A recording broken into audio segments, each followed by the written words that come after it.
evening, my fellow Exorcists, and welcome to the lair of the film Exorcist. Tonight, we will be taking a look at Star Wars Darth Bane, Dynasty of Evil.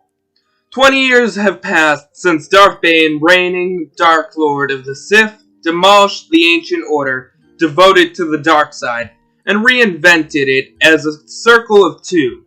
One master to wield the power and pass on the wisdom, and one apprentice to learn, challenge, and ultimately usurp the Dark Lord in a duel to the death. But Bane's acolyte, Zana, has yet to prove herself a worthy successor. Determined that the Sith dream of galactic domination will not die with him, Bane vows to learn the secret of a forgotten Dark Lord that will assure the Sith's immortality and his own. Zana knows that her ruthless master has begun to doubt her, and so she prepares for his downfall, plotting, at last to wrestle from Darth Bane the title of Dark Lord of the Sith. Zana pursues her master from the grim depths of the ravaged world to the barren reaches of a desert outpost, where the future of the dark side will be decided by the final, fatal stroke of a lightsaber. Now, before we move on to my opinion, I'd like to just announce that this video is sponsored by Animal. So go buy yourself some amazing low-priced anime merch, including cute figurines to brighten up your collection, and every time you use the code FILM, you'll get 5% off your purchases. So, guys, welcome to June. Happy Pride Month. Love to all my bisexual friends out there, and brothers and sisters out there. And, so yeah, let's get started on the review. To be honest, this book was a really good ending to a mixed trilogy. It had the excitement of Path of Destruction, giving us some of the most exciting fights, while also balancing out the more boring aspects of the story, like the peace negotiations at the beginning, which ultimately leads to an assassination that was iffy. And during the story, it's obvious that Bane has become a lot more arrogant since the start of his journey, because as we see in the book, he does end up ignoring the warnings given to him by Darth Adedu's. Yes, his name is Darth Adedu. He's given the warnings by the holocron of Darth Adedu, telling him that he wasn't ready for the great power that this technique would need to activate.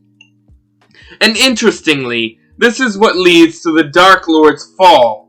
I also love how both he and Zana are so mistrusting of each other, thinking that they were plotting against the other. Zana finding a new apprentice and hunting down Darth Bane, while Darth Bane is trying to find the answer to eternal life so that he can keep the Sith alive, believing that Zana wasn't ready to become the next Dark Lord of the Sith, because she hasn't challenged him yet. We also get to see a lot of great powers in this story, like Zana's Force tendrils, which cause severe pain to anyone they touch, which is seen when she uses them on Darth Bane's weakened body. Force illusion, which she uses to create her opponent's greatest fears.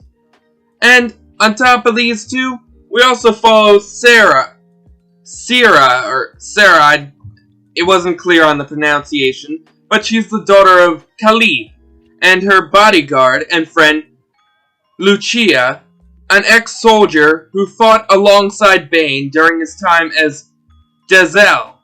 We also watch as these two try to avenge Khalib's death, and helping them is the future Darth Cognis, or as she's known during most of this book, Huntress, which honestly gives me very big DC Comics vibes, since they've got a character called the Huntress, and I'm not too sure if Marvel has one, but yeah, nice name choice, guys. We also get to witness what it would be like to fight Darth Bane without his lightsaber during his escape from the prison on Dome, where he slaughters the guards without them putting up much of a fight, as he destroys their bodies in some of the most gruesome ways we've ever seen in Star Wars, using just his bare hands and a bit of force push. To be honest, after reading Rule of Two, I was kind of worried that this book wasn't going to be any good. But I'm surprised to find that it's even better than I had expected. I mean, I'd even go as far to say that I liked it a bit more than Path of Destruction, because of everything it improved on. But there is one thing that holds it back, and that would be the womanizer known as Set Hearth, who embarrassingly messes with Darth Zana, almost making her... He almost becomes Darth Zana's apprentice. That's what I'm trying to say. He almost becomes her apprentice, and it's embarrassing. And this guy, to be honest, I'm glad we never see him again. Because the guy wasn't just... He was a douchebag. I'm sorry. I don't like this guy. It's hard to talk about him. Because he's such a fucking douchebag that I want to burn every page with him on it. Because he mocks Zana's every move. And he makes a lot of gross attempts on her. Trying to hit on her.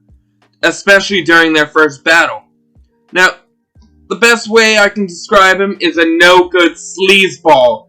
Kinda similar to DJ from The Last Jedi, but a lot more annoying and a lot more gross, and sadly this guy survives till the end of the book. And even makes it in the epilogue, but I hate this guy. I really do. And I wish he wasn't in this story. I mean, he's honestly the only bad thing about this, other than the negotiation scene. Ugh. He annoys me a lot, guys. So, I'd like to give this story a 9.5 out of 10, and I highly recommend you read the Darth Bane trilogy for how amazing it is. And so far, it's up there on my list with Revan and Annihilation. So go read it right now. And please don't forget to like, comment, and subscribe, and click the little notification bell for more of our content. And may the Force be with you always. And happy Pride Month, everybody.